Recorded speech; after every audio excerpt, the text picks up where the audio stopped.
and welcome to my channel, Merrymaking Crafts. In today's video, I'm gonna do another WIP chat. Can you believe I'm back like just a week after last time? I know. Anyway, I'm actually really shocked that I, kept my word and was able to put in some time. The last time we talked last week, I was working on this section up here. I have done another section here, and now I just have one row of this painting left. So I am working on the Pumpkin Herder by Cheryl Baker. It's a Diamond Art Club painting. See, it says 89 by 70. So it's one of the, I think it might actually be the largest one I've ever worked on. And the largest one I've for sure come close to completing. That's for certain. But anyway, this is the image, and I have pretty much almost all the painting done up until this point right here on this right hand side. And today I'm going to be working on a lot of confetti down here on this bottom right side. So let me show you what I'm working with today, and then we'll get into lots of fun stuff. So I have been super busy in the shop, trying to get things back up and running, and planning on incorporating a few new product lines when I reopen. So I'm really, really excited about that. And like getting back into diamond painting is really just, it's given me so much inspiration to like get back into the creative realm of things. And I'm just like, I'm really enjoying myself, y'all. So let me show you what I'm working with here today. I'm gonna show you first my putty that is in my multi-placer. It's pomegranate cider. It smells so beautiful and so fall, and so it just smells like home. I love that scent. Anyway, I have a little coffee cup trash drill minder from BellaArtDeNicole, along with a little witch's hat that just felt appropriate. I am also using a cat-proof diamond painting tray. I said this last time, but I've been really into just the plain white trays lately. So we've got that. What else? So my pen right here is from ButterflyEffectWares, and yeah, let's get into it. I went ahead and set aside a few colors that I planned on working on today. I'm going to start with black because the 310 is like the bane of my existence, y'all. You'll see in here that I've got some little squares that kind of look like dryer sheets, but they're a little nicer, a little softer. And that is because I am incorporating these into my new product line when I reopen the shop. So this one is just a research and development test, but they have been working beautifully. Anytime I had static in my drills, I did add one of these to the container and just shook it up a little bit, and they're performing beautifully. I absolutely love being able to open a drill container and smell. This one is cotton candy, which is one of my all-time favorite smells ever. But yeah, so they have been working really nicely. They're nice and soft. And I worked for a while to try to figure out a good formula that was good for these, as well as like a good substrate, like the carrier for this anti-static. So yeah, I found like a really nice cottony, low lint emitting cotton for the static sheets. So I am going to be incorporating these into the shop. They're a little bit time intensive to make because the formula has to be applied to them and then they have to cure and dry. And so they take a while, like there's like an overnight process, and like I have to get back to them before they, like once they're dried fully, I want to bag them as soon as possible because I don't want the scent to just flash off, right? And so there's very intricate timing around it. So they're not going to be cheap, but handmade products rarely are because by their nature, they are handmade. Another thing that you'll see me doing today, normally I am a die-hard multi-placer. However, I am testing my latest formulation of glue dots.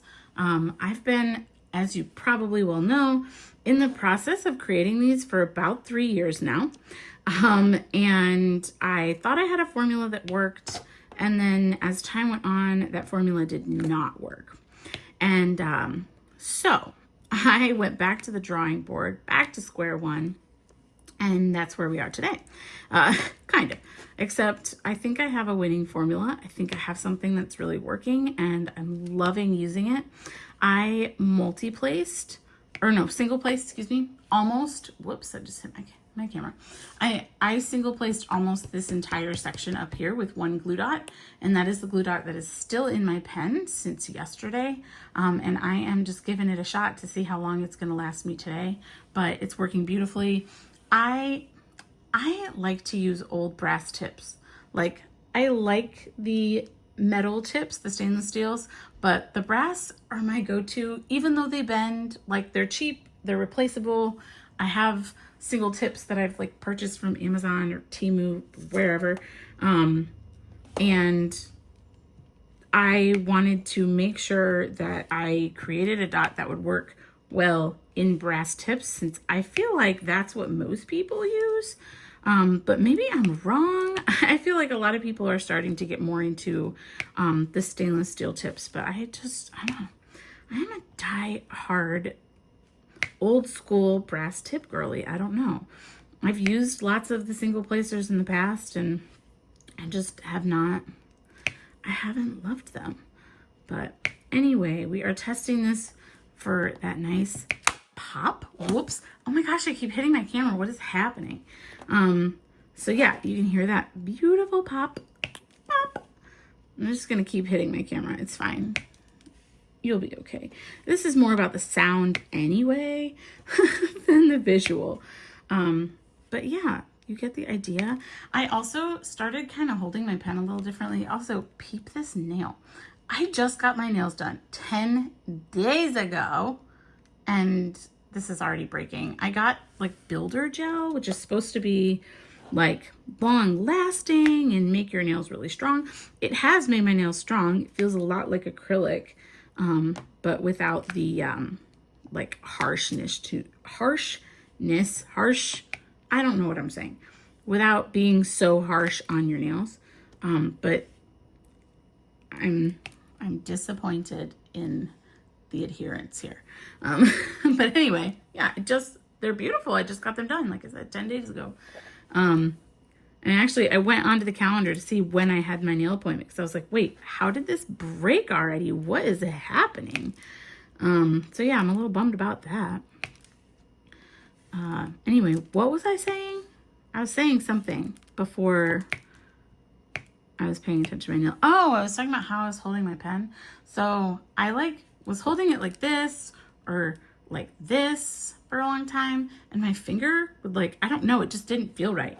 And I started holding my pen a little differently, and now I hold it like this, and I don't know, it's just kind of stuck with me. So here we are.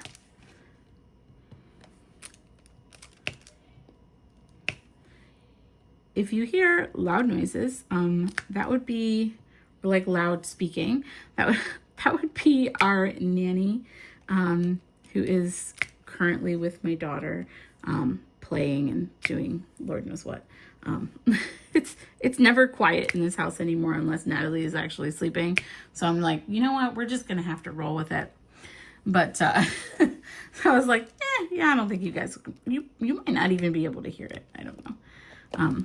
But anyway, so yeah, like I said, I'm testing all these things and really excited to get back.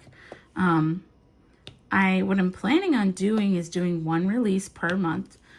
Before I was doing releases weekly, and I just simply will not be able to keep up with that because I'm technically not coming back full time. We have toured a couple of daycares in the area for my daughter, and there was one that we went to that has like a really good reputation, you know, great reviews, whatever. But for some reason, when we got into that daycare, Natalie absolutely hated it. She wouldn't let me set her down, like she wouldn't. And I was like, I was not optimistic about finding a place that she might actually like. And so I was really worried. And like, I'm all about vibes, you know, like if she's comfortable, then I'm comfortable, you know, like I want her to enjoy it and be comfortable. And so we went and toured another daycare, which consequently is closer to home, and also less expensive than the first one. And she absolutely loved it. Like, she couldn't wait for me to set her down, and she immediately ran into like the little indoor playroom, for like when they play inside when it's too cold out, or we have cicada apocalypse like we did last summer. And she like immediately went in and wanted to play with the balls. And then she saw a class going into the music room and tried to follow them in there. And I was like, girl, you can't join the class in the music room. I'm sorry. So she really enjoyed herself when we toured, and I'm very excited about that. So I think that's the one that we're going to go with. But all the paperwork you have to fill out to send your kid to daycare. Woof. I mean, I get it. I'm putting my like most precious being on this planet to me. My husband being one of those as well. Most precious being in the world to me, and putting her in someone else's care. So there's a lot of information that they need. But I also have to take a whole form to her doctor's office and have it filled out by either the doctor or a PA, assuring that she's like had all her vaccinations since birth. I'm like, whoa, Nelly, this is nuts. But it's just a ton of paperwork. So we really need to get a move on that so that she can start. We're looking at her possibly starting like mid-August. So between now and mid-August, so I was telling you before that we had hired some part-time help, and hired a nanny who was here just a few hours a week, on like Thursdays and Fridays. Well, she's a student, and her availability opened up quite a bit over the summer because she's not taking any classes over the summer.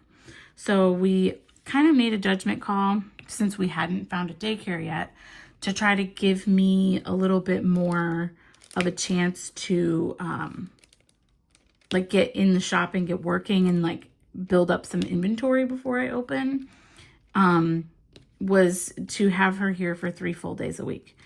It's very expensive. We're very privileged that I'm able to afford that right now. But I'm like taking a gamble that putting that money into having the help here is going to pay off in the long run.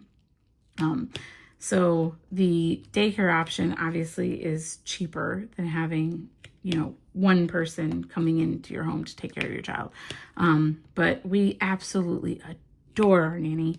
She is so kind and so sweet, and Natalie just absolutely loves her too. And so one of the things when I was saying we thought it'd be good to put Natalie in daycare was like, I didn't want to take that connection away from her because she loves our nanny so much. And I was like, what are we gonna do? Like, and I also didn't want to reduce our nanny's hours because she's so wonderful. Like, I know she's relying on that income because we share her with another family. So she's relying on our income, like the income she receives from us, and then the income that she receives from the other family. And so like, I didn't want to reduce her hours sending Natalie to daycare. And so we really had to like kind of approach the situation delicately. But I think it's going to work out really, really well. We decided to put Natalie in daycare for 2 days. So right now she's working with us Tuesdays, Thursdays, and Fridays. So like today is Friday, and I'm just recording a video, even though I should be down in the shop, but I was too excited to give these glue dots another test and figured I'll do a little relaxing. I spent my morning being a domestic goddess. We'll get into that. Oh my God, I'm putting a drill on upside down. Okay. But yeah, so she's going to be here for the summer until she starts class back up a little more full time for more hours. So we're spending the extra money now. And then once school starts back up, she'll be here on Thursdays and Fridays. and Natalie will be in daycare on Tuesdays and Wednesdays. So Tuesday through Friday is when I will have the time to like work in the shop or do any other things I need to do. You know, run errands, stray drill, I have no idea. Run errands, you know, clean up around the house, or do what I did this morning. So this morning I was like, oh, I could go down to the shop, I could record a video, I could shower. I still haven't even showered yet today, y'all. And it's like, I don't know what time it is. It's probably noon. And I was like, or I could bake some cookies. So I have this recipe for these lemon cookies, and they're delicious. They're absolutely phenomenal. They're like so soft and like a little bit cakey, but not too cakey. Like they're just, oh, they're so good. And they have like a lemon confectioner sugar glaze on top of them. And then you put like whatever sprinkles you want. So part of the reason I love them is you could really like tailor them to any holiday by just throwing different color sprinkles on top. But they're also very nostalgic for me, and they make me think of my childhood. Like, and it's funny because like as a kid, I didn't really like lemon flavored things, but now as an adult, I'm like, yes. But Natalie loves those cookies. She really likes them. But yeah, so I didn't like the lemon things when I was a kid, but now I can come to appreciate them as an adult. And, but my grandma always used to make them. So, this actually is not her recipe. I didn't have her recipe, but I sought out to try to find something that was similar, and I ended up hitting the nail on the head. I found a really good recipe that starts with butter. Like, I just feel like if it includes oil and not butter, I'm like, I don't want it. I'm like, I gotta bake with butter. And let me say, I'm also not a great baker. I'm just not. I'm a great cook. I'm a decent cook, but baking is not my specialty. And I often struggle with it. So it was really nice to find a recipe that was pretty foolproof and that I wasn't going to totally screw up. This like line here is just talking to me. I do not like single placing, y'all. And I don't love confetti either. So like obviously I'm single placing to test these out, but I'm like, oh, I want to get this big line right here and fill this whole thing in. Oh, that's so much easier. Anyway. I got distracted. So yeah, I found that recipe and it's delicious. And I just started thinking about it the other day. And also like David's on a business trip right now and he's coming back later tonight. And I thought that would be really nice for him to come home to some delicious lemon cookies because he loves them too. So I went ahead and made a batch. I didn't make a double batch because we are trying to lose some weight over here. Like the last thing I need is 60 lemon cookies staring me in the face. So I just made one batch, and one batch makes about 30 cookies. So I was like, this is it. We're done. But yeah, speaking of losing weight, I know we talked about, I was going to kind of share with you my weight loss experience postpartum, because losing weight has always been really hard for me. And I will say I have a self-diagnosed food addiction. Some people don't believe that that's real, which I say that's absolute BS. It's real. And I've struggled with it literally my entire life. And I think that some people just do not feel full when they eat. And I am one of those people. I'm like super, super dependent on sugar. And it's bad, you know? And so I talked to my doctor about it because after I had Natalie, I did get down to my pre-pregnancy weight. I was able to do that. But past that, I wasn't losing anything and I was trying. And I just like the willpower was not there. And I just couldn't keep up with it. And I tried so hard. And let me tell y'all, I know all the right things that I should be eating. I have done keto in the past. I know what carbohydrates do to your insulin levels and your glucose. And like, I am so aware, but just because I know doesn't mean I'm doing the right thing. And I think it's especially hard having a child in the house who, you know, isn't trying to lose weight, right? And so she eats a lot of, you know, sugar from fruit and bread and things like that. And so like having that stuff in the house is, it's only natural. And often I don't like to waste food either. And she's in her picky toddler phase. So if she doesn't eat something, I often end up eating it for her, you know, because I don't want the food to go to waste. And so I don't know. Anyway, I don't know where I was going with that, but I think just having kids in the house makes it that much more difficult to focus on a diet that's like strictly for you. Because I would never like put my daughter on keto, you know, and for me, the keto also wasn't sustainable. And I just noticed that my portions are always larger than everyone else who's eating. And when you grow up a fat kid, like you grow up with constantly paying attention to what you're eating and what everyone else is eating. And it's no way to live. And I have what's called food noise, which like, you know, you wake up in the morning and you just, all you want is to eat. And then in the afternoon, it starts creeping in again. And you're like, oh, I want that sweet treat that's in the fridge, you know, like I want peanut butter cups. I want cookies, you know, and I like that food noise just crept in so loudly. And so I talked to my doctor. It was like early fall last year, like September-ish. And she was like, oh, I think you'd be an excellent candidate for Wegovy. And so Wegovy is Ozempic. It's just another label. It's another brand of Ozempic. So there are two types of medications called GLP1 agonists, I believe.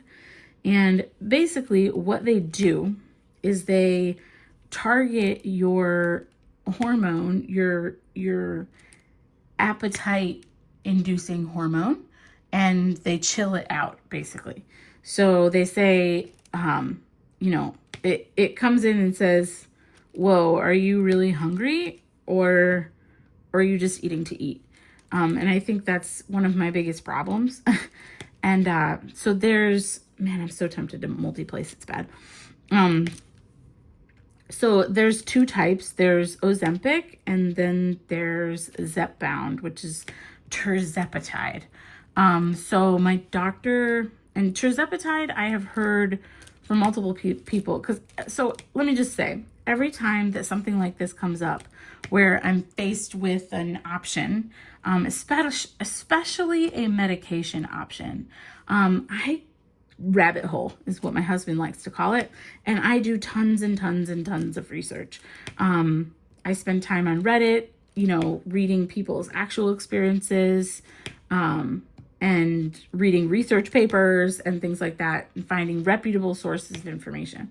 And to me, Reddit is a reputable source of anecdotal information, right? Like it's a great place to go to hear what people have to say about things where they're not trying to sell you something or, you know, oh, come to my website and buy this product. Like a lot of times it's real people giving real advice on real forums. And I love Reddit for that reason. Also, if you've never been on Reddit, in the diamond painting sub, the diamond painting subreddit is so kind. Like everybody there is so nice. It's one of the most supportive Reddit communities I've ever seen. Anyway, but that's beside the point. So I like read a lot and did a lot of research, and to me, I felt that tirzepatide was a better option because it's more approved for weight loss. And it targets two hormones rather than just one. And so like if you go online and you go to order Ozempic, which is semaglutide, or tirzepatide, which is the Zepbound, you'll notice that the Ozempic is always cheaper. And it's because the tirzepatide's a little more powerful, but also a lot of people were saying that they had better results with the tirzepatide. Like research showed that people lost more weight with it and had fewer side effects. And so I was like, even though it's more expensive, I think losing more weight and having fewer side effects will be worth it. And so that was the one that I decided to go with. So my doctor prescribed it to me and my insurance denied it. My insurance denied both semaglutide and tirzepatide because I'm not diabetic, which is absolutely bonkers to me. So this medication was originally prescribed for diabetes. And then, you know, celebrities and everybody and their brother figured out that Ozempic helps you lose weight. And so, what was I going to say? Oh, so with insurance companies, I don't even want to really get started on this because, like, I don't want to make anything political. Like, my channel's not about that. I just choose not to discuss a lot of that stuff. But what I will say is that our healthcare system is in major need of reform. We have a huge problem with privatized healthcare and private insurance companies. And I truly do not believe that insurance companies want us to be well. I think they want us to be sick so that we continue to have procedures and take medications, and they continue to make more and more and more money. It's absolutely bonkers to me what our hospitals charge insurance companies. When I was in the hospital to have Natalie, it was $98,000 that we were charged, and out of pocket, we ended up paying almost 10, which is just bonkers. That is wild. Like, it should not cost $10,000 to have a baby, and it sure as heck shouldn't cost $100,000 charged to our insurance companies. So it's sickening what they do. And so when insurance denied it, I was like, well, that's the end. And my doctor was like, no, it's not. She suggested a few places I could go to get compounded semaglutide or tirzepatide.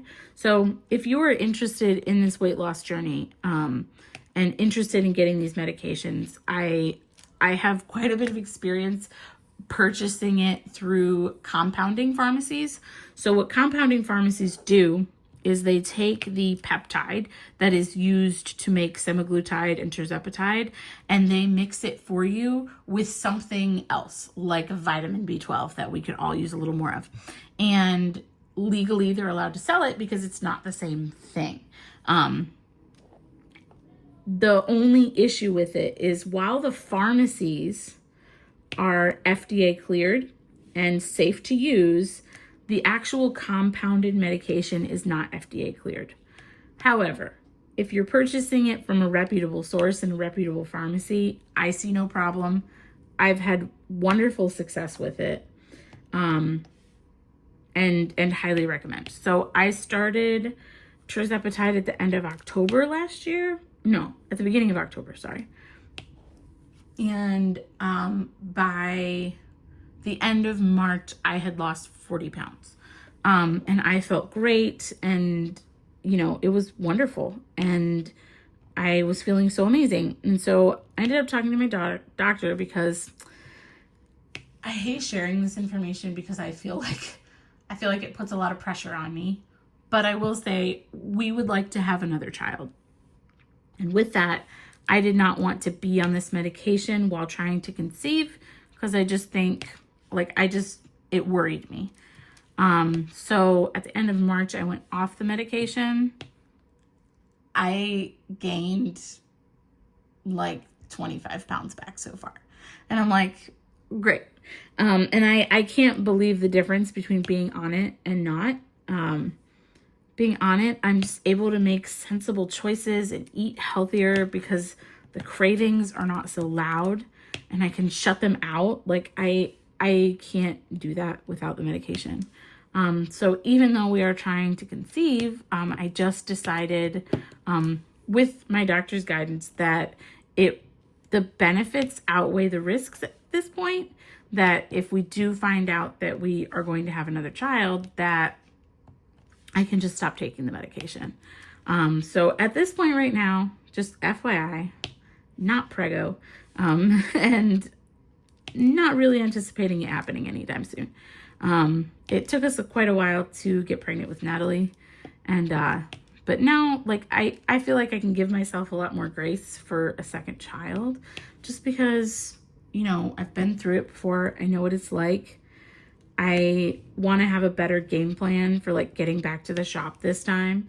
And I'm just praying that our next child doesn't have as many issues as Natalie did. But if they do, then, you know, I will know how to handle them. And I don't know. We'll see. I really don't want to, I definitely don't want to spend as much time away from the shop as I did this time. And if I do end up needing to, my promise to you is that I'll try to keep you guys more informed, because it really was the wrong thing to do, to just not say anything. I was just panicked and I didn't know when I was coming back, and it felt really weird to just try to stay in this limbo phase. I don't know. Anyway, so yeah, so hopefully, you know, it happens, and if not, que sera, sera. It wasn't meant to be, you know.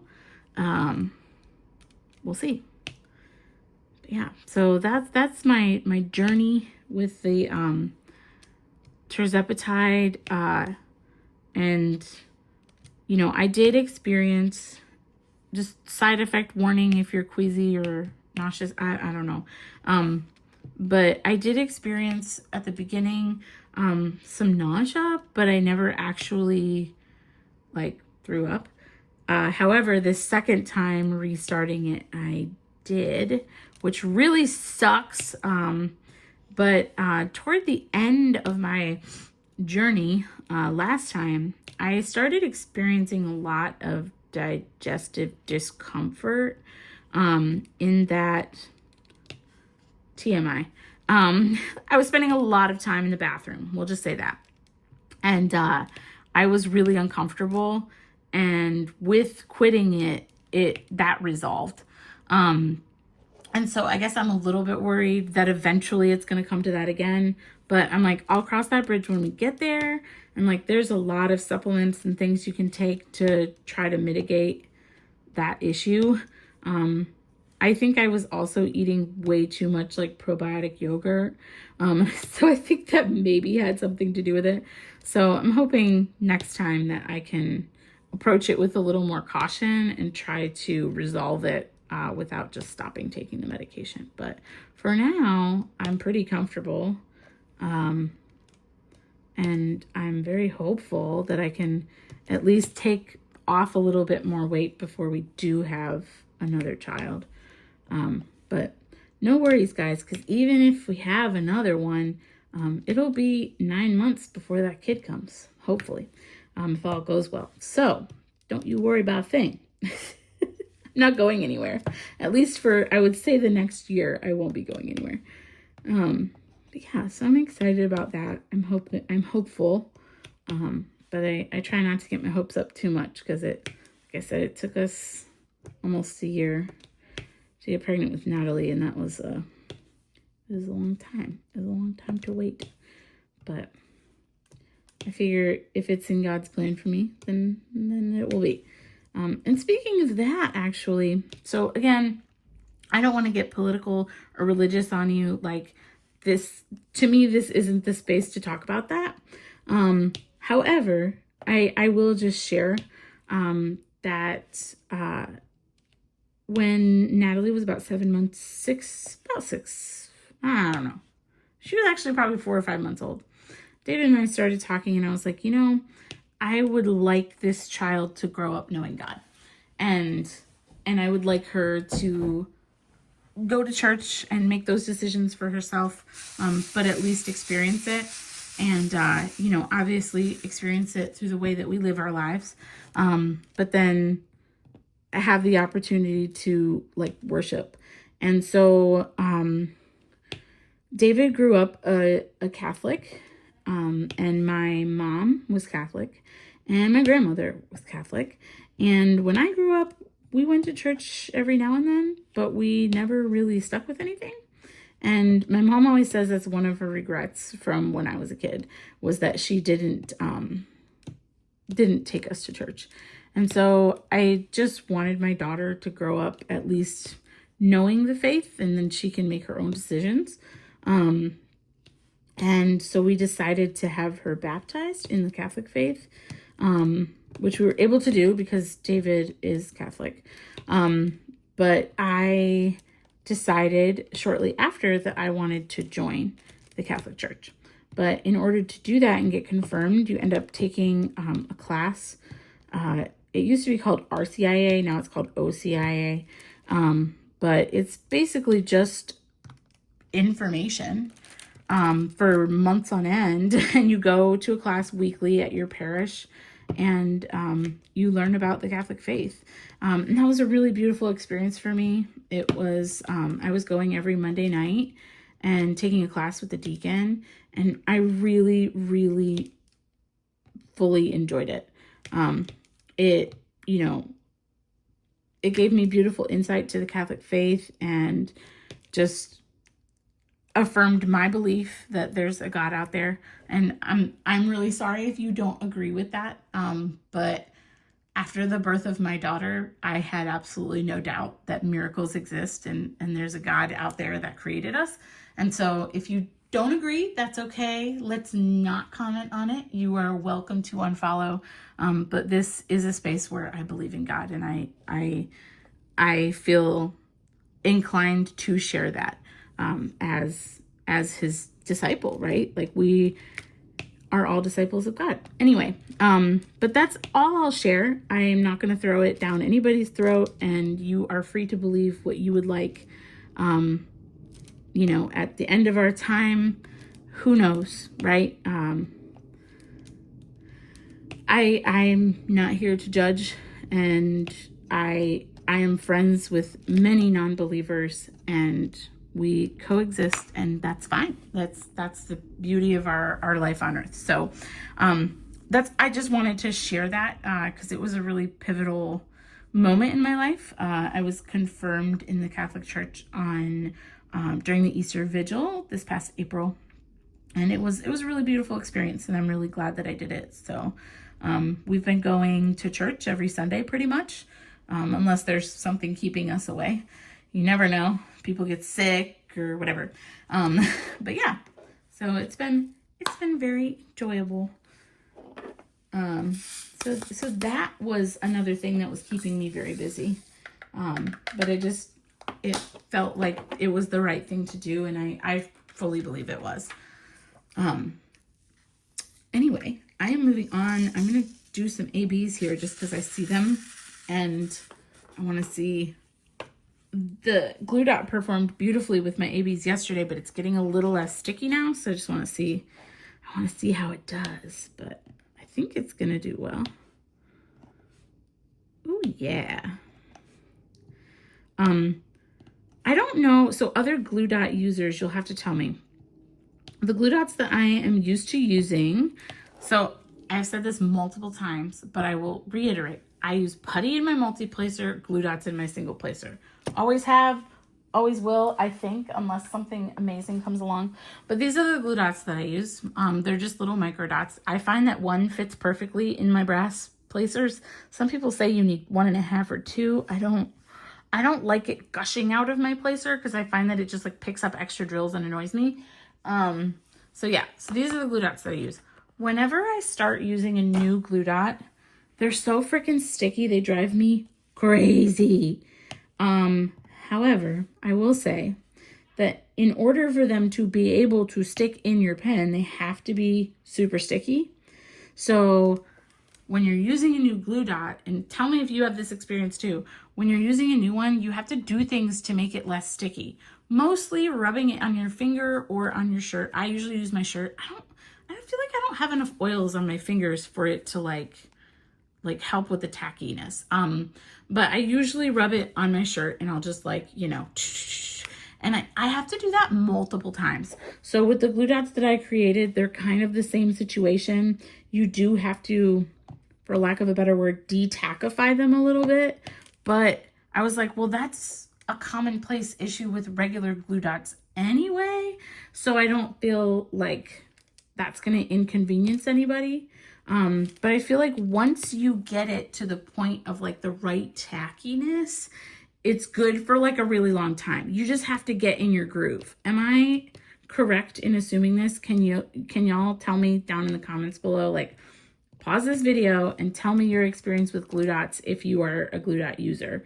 Because what I worry is that people who are not glue dot users will purchase them from the shop and then be like, they were way too sticky, they didn't work. And I'm like, but you have to de-tackify a little bit.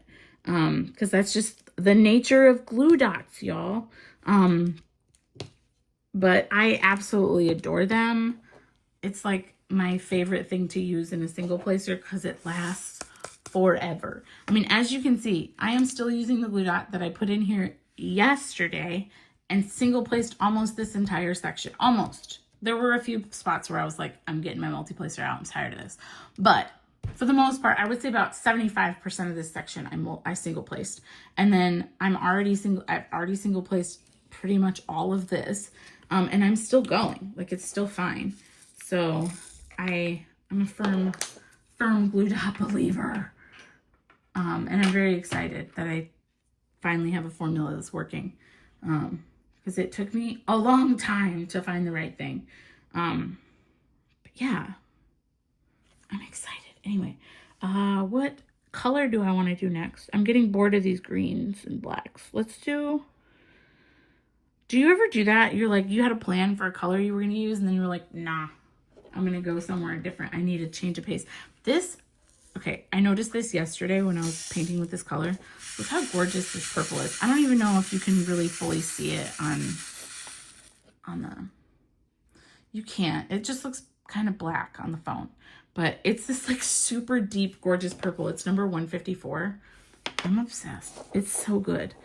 Anyway, yeah, so I know I was saying it before, but pause this video and tell me your experience with glue dots.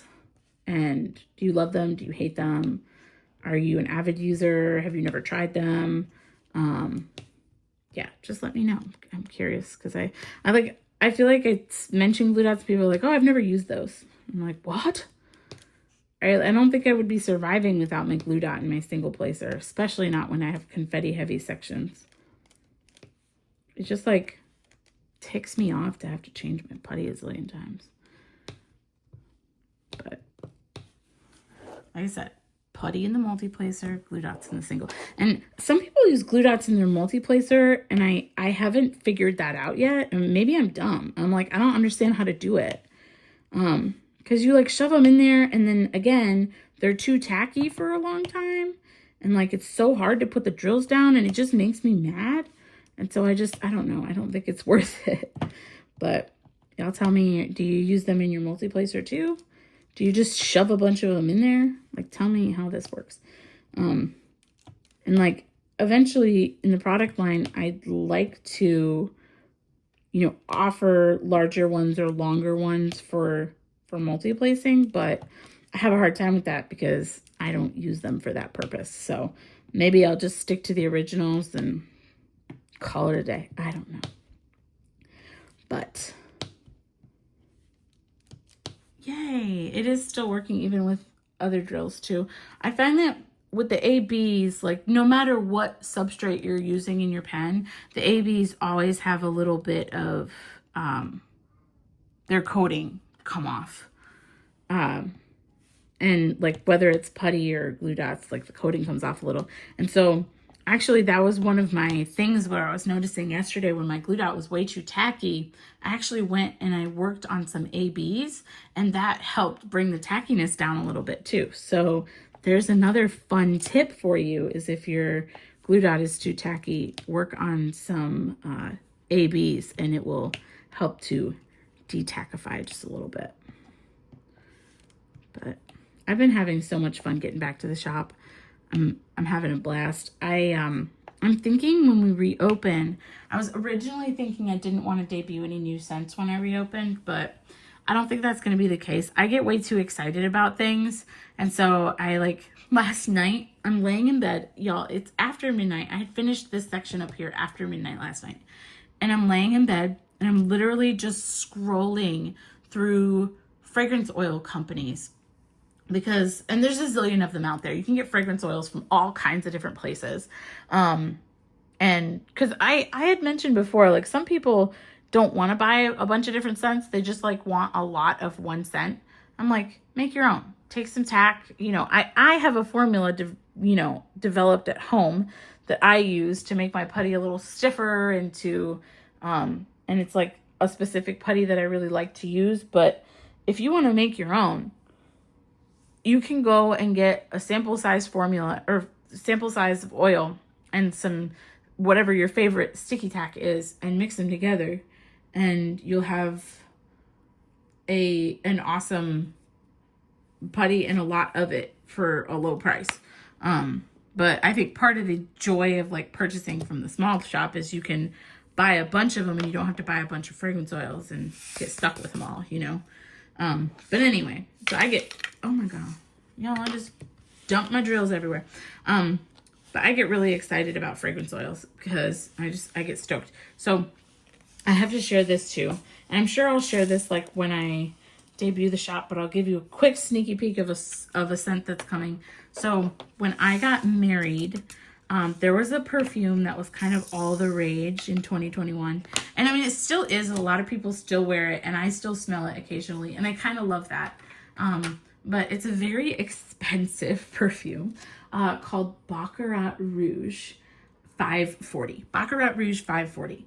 And it's, I believe it's a French company. I can't even pronounce the actual French company, so don't ask me to do that. But if you look it up, Baccarat Rouge 540, you'll find it. It's everywhere. And there's dupes all over the internet for it. However, one of my favorite fragrance oil companies just came out with an oil that's supposed to smell just like it. Now, let me also mention, so I was obsessed with this scent and I wanted to wear it on my wedding day. And so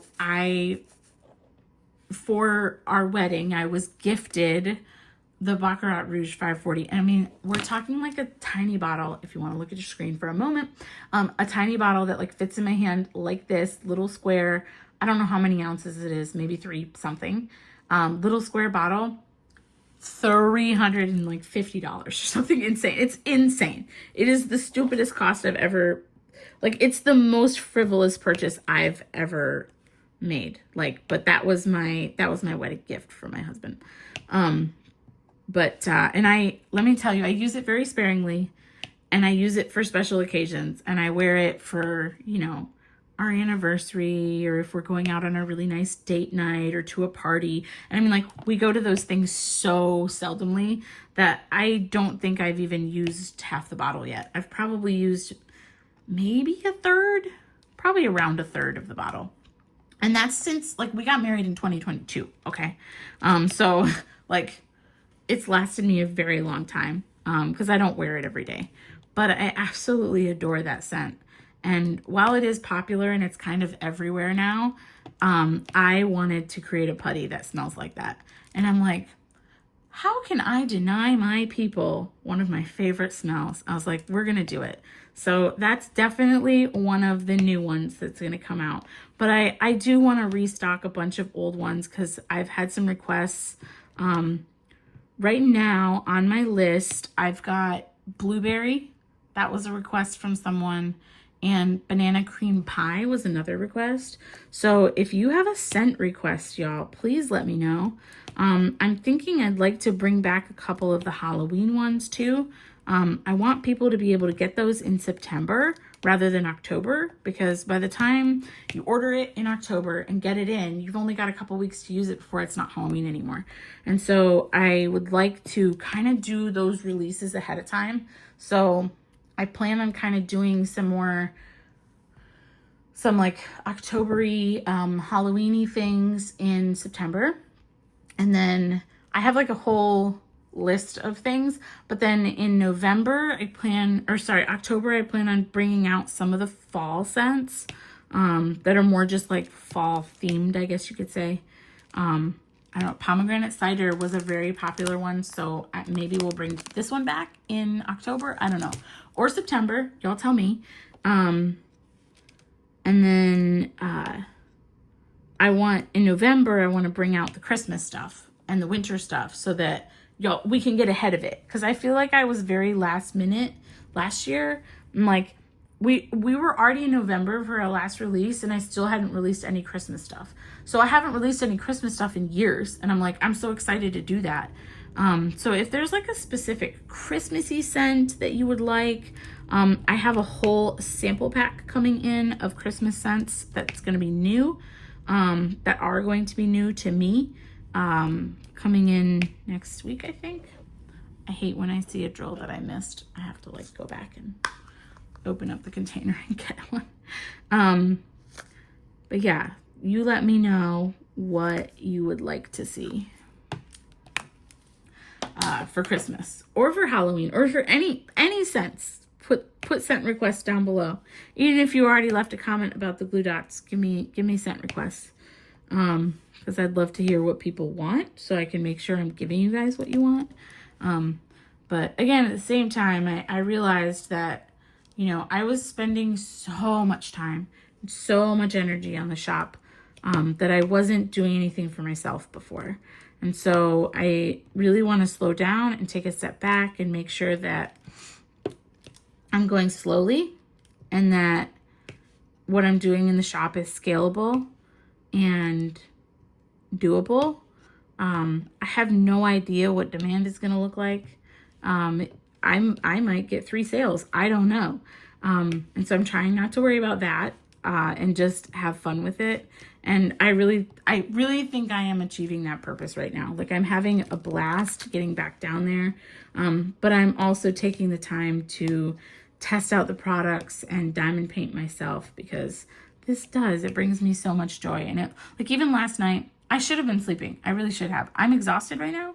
But like, even last night I was thinking, like, I forgot how satisfying it is to like just finish a section, because I don't ever finish things anymore. Like, uh-oh, somebody's yelling.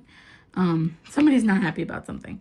But yeah, like, I never finish things anymore. I never finish diamond paintings, and I don't do any of my crafts. And let me just share this. I had this hardcore realization a couple of weeks ago, which is what inspired me to get back to crafting.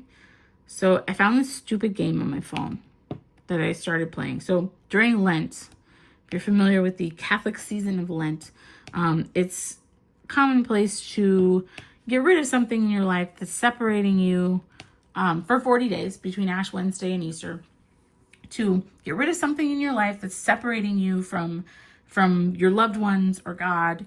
And so I chose to get rid of social media. And I think that was the right choice for me, because I was just so addicted to social media. I was spending a lot of time on my phone, watching reels, watching TikToks.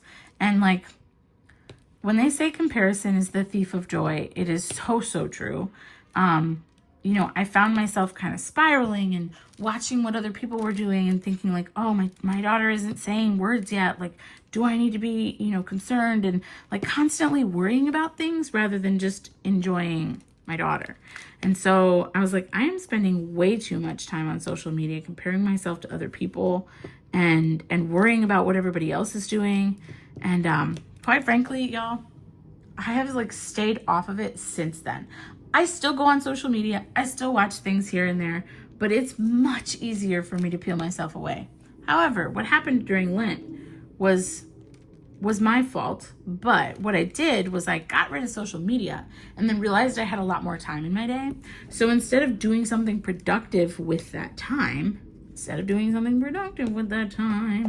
I decided to download games on my phone like a moron. And so I started playing these games, and like embarrassingly stupid games too.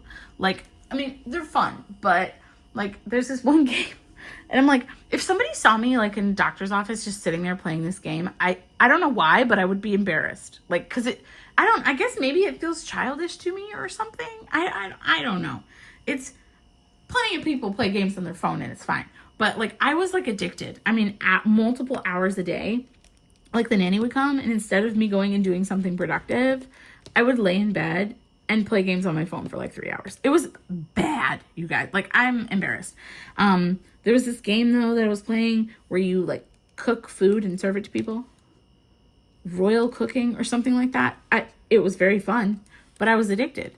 And then like, if you don't have the energy or something to continue, or you don't have lives or whatever, and you like lose, or I don't know, you don't have the money to like you can pay real money. And then I started doing that, and I was like, whoa, I need to take a step back and reassess this situation. So I had like a heart to heart with myself, and I was like, what am I doing?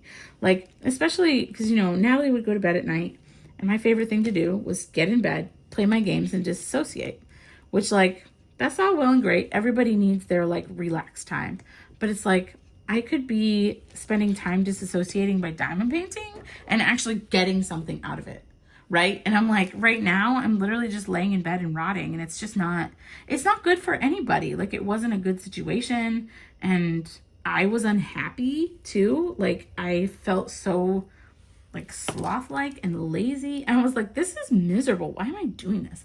And so then I realized, I was like, I could just put this effort into diamond painting again, or, you know, even getting back on social media and getting some ideas for things I want to bake or make, or, you know.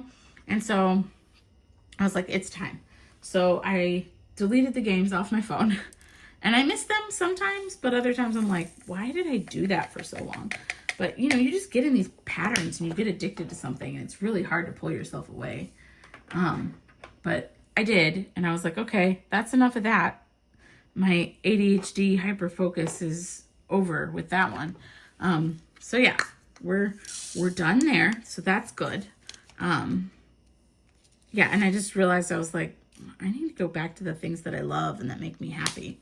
So yeah, it smells so good. I don't even have to like be up near it. And cotton candy, so I actually developed these using one of my weakest fragrance oils, and I did that purposely so I could like really max it out, because cotton candy is notoriously weak. It's just, it's a hard smell to keep strong, and oh, they're so good. They smell so candy. Anyway, but yeah, I don't know, what was I saying? Anyway, so I decided that I needed to put more heart and soul into the things that really truly bring me joy. So if you are stuck in an addiction loop right now, this is your sign to do what you can to pry yourself out of it. And I know it's hard. I did it for months. But I will say, I was saying earlier that I spent my morning being a domestic goddess. So I made those lemon cookies, and I cleaned everything up and, you know, washed the bowl, all that good stuff, while they were in the oven and baking, and well, like in between rounds and stuff. But then I have a bread that is proofing in the oven right now. So I really want to get back down to the shop. I'm going to make some more of the little static sheets and try to design some labels for those. But that's what I plan on doing this afternoon, after I finally shower. But in the meantime, I'm actually going to go, like I said, I have a bread proofing in the oven. And so y'all, these new fandangled ovens, amazing. So I never had any luck proofing bread. Like, I was not a great baker. I don't know how to get yeast to rise. Like, I'm not good at that stuff. And I found out that our oven has a bread proofing setting, because we keep our house really cool. Like, I hate being hot. And so it was always really hard for me to set my bread in a nice warm place for it to rise, because it would struggle because it's too cold in here. And so I found out our oven has a bread proofing setting that keeps it a nice warm 95 degrees inside, and it's foolproof. So I found this recipe. It's the most simple thing ever. So if you want an easy bread recipe that's absolutely delicious, let me tell it to you, because I have it memorized. It is 4 cups of bread flour. I use King Arthur. Get out your pen, okay? Pause this video, get your pen. It's a teaspoon of salt, 1 package of instant yeast, and 2 cups of hot water. I say hot because people are like, oh, warm water for yeast. No. It's got to be hot. It's, so I have a food thermometer, and it's one of the best purchases ever. Actually, my husband gifted that to me when we were dating, and I still use it all the time. because I mentioned I wanted a food thermometer, and that's what he got me. I think it was for my birthday, which was such a weird birthday gift, but an amazing one because I use it all the time. But yeah, so I just throw a food thermometer in my 2-cup measuring cup and run super hot water out of the tap and run it to 125 degrees. And then I just add it, and you literally mix those ingredients with a fork in a bowl until it's like this sticky, pasty, yucky dough. And then you put some plastic wrap and a towel over it and put it in the oven on the proofing setting. I'm sure it would proof on your counter too if you don't keep your house at 68 degrees like we do. But yeah, you just proof it, and you could proof it 2 hours up to 12. Like you could just let it go. So I love that because, you know, if I forget about it for 3 or 4 hours, I could still go back and go grab it and it's fine. But then I use like a big Dutch oven, and you bake it on, I think it's 425 for 30 minutes with the lid on the Dutch oven. So I put parchment underneath it, and then like you take it out once it's proofed. I'm really messing this up, y'all. You take it out once it's proofed, and you just kind of roll it on the counter with some flour and make it into a ball, like a circular. And then I put that circular ball on top of parchment paper and set it down into a Dutch oven. I put my Dutch oven into the oven while the oven is preheating too. So I like preheat the Dutch oven itself. And I just toss it all in there. You bake it for 30 minutes. And then I almost multi-placed again. You bake it for 30 minutes, and then you take the lid off and bake it for like another 10 or 15 until it's nice and crispy on top. And it's delicious. It's really similar to a sourdough. It's not sourdough bread, obviously, because sourdough requires like a starter and, you know, nursing that starter for many, many days before you actually make sourdough. So it's not that, but it's super easy. It's foolproof, and the bread is delicious, especially as toast. We like to toast it and then put like some jam on there. It's so good. If I remember to, when I make the cover photo for this, or when I make the cover photo for this YouTube video, I'll try to include a picture of the bread because it is phenomenal. Anyway, I have talked your ear off. Today, we are hitting that hour mark where I start to go loopy. And I, with my autoimmune condition, sitting for any longer than an hour is kind of a nightmare. And so I really need to go get up and stretch and get a drink. And I'm going to go put that bread in the oven. And then I'm going to take a shower while it's baking. And then I'm going to get downstairs to the shop. I have to go run to the bank today. So I'm going to go do that. So that's my plan for the day. I'm like, this is me organizing my thoughts in my head. I'm going to finish this color. Then, but y'all, I'm still single placing with this glue dot. It is losing tackiness though. So I can tell it's still popping, but it's like faint. It's like, oh, I'm dying. But it's still working just fine. It's because of all those ABs, I think. Because I just like, once you get the tack down to where you want it, don't do the ABs, because then it'll be less than where you want it. But no, it's still working just fine. I'll probably use it to finish this color and then change it out. But I'm very impressed with how long it's lasted. Because, I mean, the homemade glue dots are never going to be as good as the original package. But what makes them fun is that they're colorful and they're smelly and they're cute. But yeah, so yeah, I'm going to finish this color and then go downstairs, put my bread in the oven, take a shower, finish baking up the bread, run to the bank, and then get back and get some stuff done in the shop. That's the plan. Does that sound good, y'all? You're like, yeah, do whatever you're going to do, Meredith. Live your life. Anyway, if you are new here, welcome, in case I hadn't said that before. And thank you so much for spending the last hour with me. I really appreciate you chilling with me. hopefully you're chilling with me while you diamond paint, or, you know, do something productive for you. I hope you're having a wonderful day when you see this. And leave me a comment down below. I don't know. Leave me some sparkles as an emoji. I don't know. Are those a thing? Is there a sparkle emoji? Like those little stars, you know, the yellow ones? I don't know. Leave me a little something down in the comments below if you're still here. And I hope I see you in the next one. Hopefully. They'll be continuing week to week, and I'll try to fill you in on all the goings on. I know I said I would talk about it last time, but I forgot today. I do have like a whole garden set up that I'd love to talk about. But I've got peppers and tomatoes planted, and I'm hoping that they're going to grow, or I'm hoping that they're going to ripen within the next week or so. And I'm just kind of like anxiously waiting for that. So I will definitely share that when that happens too. So I'm excited to kind of keeping you guys in the loop and keeping you informed as to what's happening in the shop and everything. But again, that's like not the only reason I'm here. I'm talking about other stuff too. So I'm hoping to just keep you guys more in the loop. It's been really fun. And like, I catch myself like thinking like, ooh, I need to mention this when I do my next WIP Chat. But yeah, we have lots to talk about. I'm going on a retreat in September, so we'll talk about that next time too.